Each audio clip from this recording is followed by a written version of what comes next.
Friends, Indians, and countrymen, lend me your ears as I'll be debating a topic which has become a sitcom for all of us. The political class of India has failed to meet the aspirations of the India's youth.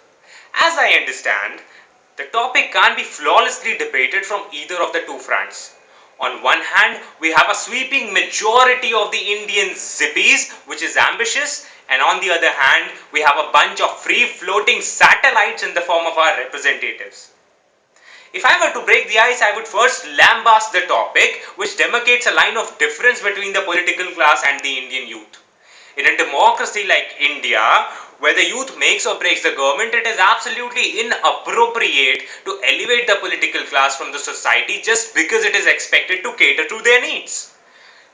The government and the youth are an inextricable part of each other. Secondly, if I were to admit that the political class has been upsetting the youth by failing to meet its aspirations, I would hit the hot word aspirations at first.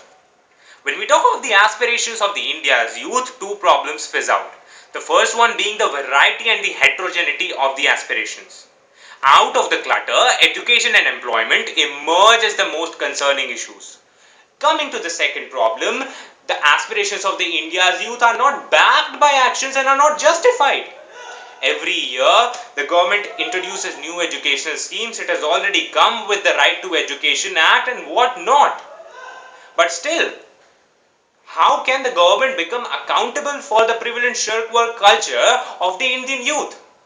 Every year India comes afresh with 1 crore jobs. But still, if the Indian youth whines about unemployment, then nothing except the verbs of procrastination and complacency should take the burden.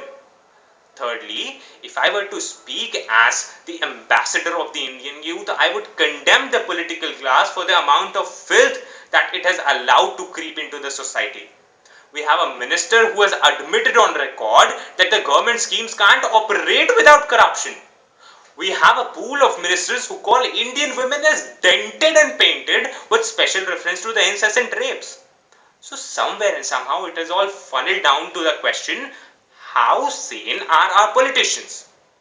We forget that they have never been to school and college. We forget that they watch pornography in the parliament. We forgive their slip of tongues and we cast votes dreaming of the utopia which they project in their manifestos.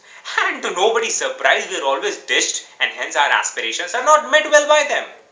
Simply putting it, it is in vain to expect the politicians to work for our aspirations. The armchair criticism will not help to clean the Augean stables either. As it is rightly said, nothing is more powerful than the idea for which the time has come. So is the idea of the youth participation in politics. They need to be the change they want to see. As far as the aspirations are concerned, the turnout of young voters in the upcoming elections will better decide their sincerity and future. Thank you.